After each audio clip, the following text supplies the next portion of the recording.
J'ai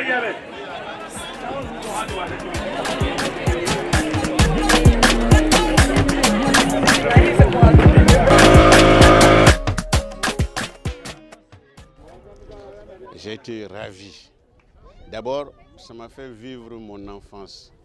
Parce que quand j'avais 6 ans, mon institutrice était une béninoise, Madame Yekpe. Elle nous a montré les photos des villages lacustres. Et nous, pour nous, ce n'était pas réalisable. C'était un rêve. Et comme c'était notre enseignante, on la respectait. Maintenant que je viens voir ça à 70 ans, je revis toute mon enfance. Donc voilà un peu mon impression.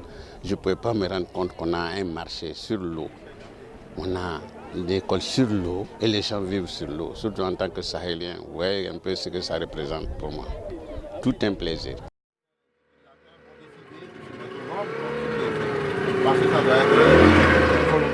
Il y a quelque chose qui manque d'après moi, c'est l'aspect culturel. Il faudrait que dans ce projet, qu'on essaie de faire des recherches. Quelles étaient les pratiques culturelles dans le temps et comment perpétuer ces pratiques parce qu'on les oublie.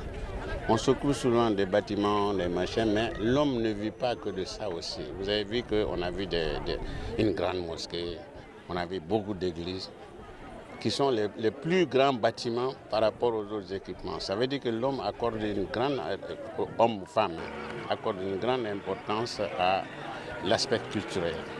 Donc moi, j'ai suggéré à nos collègues de mettre un volet culturel, voir quelles étaient les pratiques, les fêtes sur l'eau, les fêtes rituelles, etc., pour essayer de revivre ça.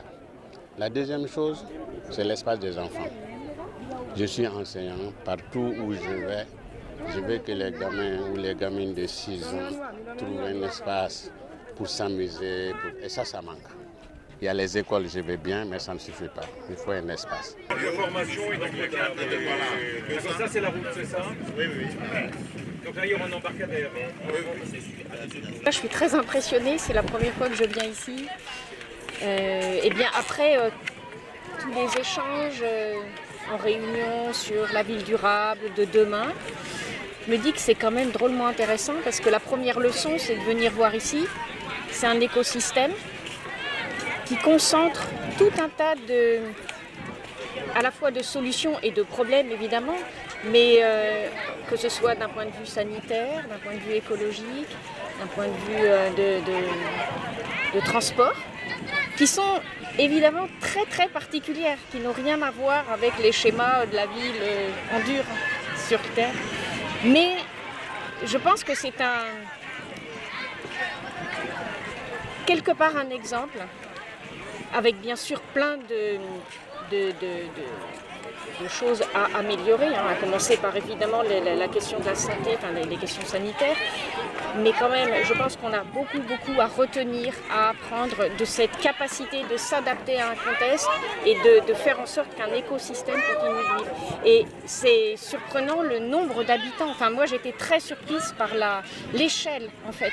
Là on nous a expliqué que c'était juste un village, mais qu'il y en avait plein d'autres, 40 000 habitants, mais voilà, je suis scotchée. Le fait de rester dans du matériaux locaux, d'utiliser du rognier pour faire les parements, qui en plus est frais, apporte de la fraîcheur. Une ville qui flotte, avec une histoire extraordinaire qui date du XVIIe siècle.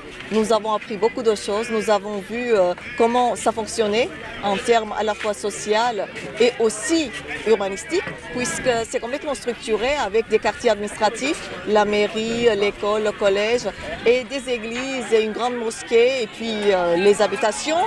Et aussi dans cet ensemble, il y a même un centre où nous avons un marché flottant extraordinaire. Nous avons parlé beaucoup sur les modes d'assainissement, sur la prévention, comment l'eau potable est arrivée. Nous avons vu comment les gens faisaient la queue aussi pour avoir l'eau potable.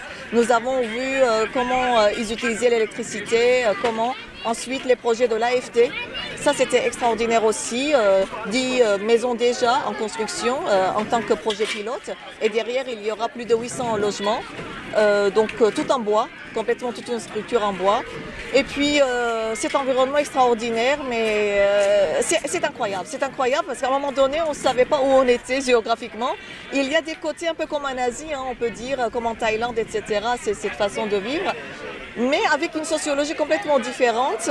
Et puis les jeunes qui nageaient dans l'eau, extraordinaire. En fait, à un moment donné, on s'est dit les gens sont plus heureux ici qu'à Paris, par exemple. Et donc, alors, du coup, l'objectif maintenant, c'est comment améliorer la situation. Parce que les sites sont très vulnérables, hein, parce qu'avec le changement climatique, avec les eaux torrentielles, etc., bon, l'eau monte énormément et puis les modes de déplacement, justement avec les petits bateaux, va être complètement en danger.